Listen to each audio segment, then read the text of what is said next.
And then my wife and I got married pretty young. We were both 22, still in school. I drove a school bus at that point, Oh my and lord.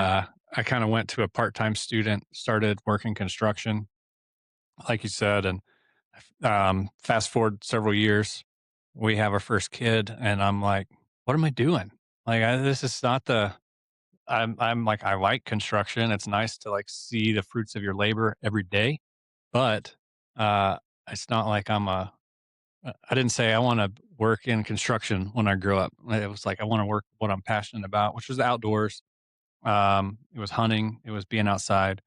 So I started applying to a bunch of different outdoor companies, and I never got a response, like never. Or I would get a letter back from HR with the most frustrating. And people probably are familiar with this one. Like, you don't have the relevant outdoor industry experience. I'm Yep. like, well, Right.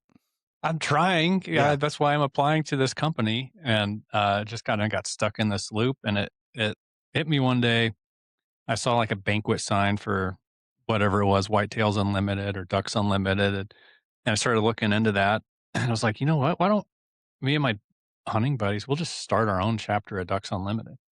And so I was kind of like the chapter leader or president, whatever you want to call it. And I started I learned a lot through that. I made some connections in the outdoor industry. I learned some of the lingo. We had a pretty successful chapter, and then fast forward a couple years, and I started applying. I started getting some responses from some of these outdoor companies. And Coleman, the outdoor company, was moving their headquarters um, from Kansas to Golden, Colorado. And who doesn't want to work in Golden, Colorado? So Man. Yeah. they had some jobs in product development, which I had been doing at this point in construction products. And I ended up landing a job as like a senior product manager for battery lighting. So headlamps, spotlights, lanterns, flashlights. And all of a sudden, I'm like working in a place I love to be in Colorado, and on products that are really fun that people use for recreation.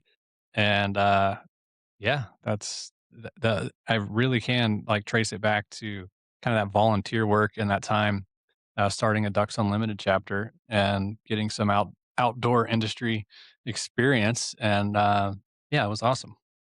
Did you ever feel intimidated as you were stepping into that first volunteer role, or did it feel to you like, well, there's really no downside to this?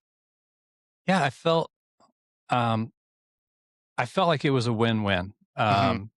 That at the end of the day, even if I don't get anything out of this, it's like good hangout time with my friends, like my duck hunting buddies. So it was kind of our duck hunting crew and our Yeah. wives that started this thing, and we're like, worst case, we raise some money for ducks, and we have a little bit of fun in the meantime. Best case, I it's a resume builder, and it might help springboard my career a little bit. And yeah, now it's wild looking back.